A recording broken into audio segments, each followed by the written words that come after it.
আমার ঘরের অবস্থা দেখো, ঘরের অবস্থা দেখো আমার কি করছে দেখো, কি করে লাগলো,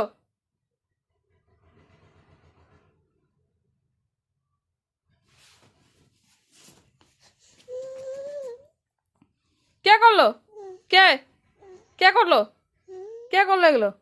হ্যালো, গুড ইভিনিং। এই যে দেখো আমার মেয়ে দুষ্টুমি করছে, আর আমি এতক্ষণ ঘুমিয়েছিলাম, শরীর ভালো ছিল না ওই জন্য।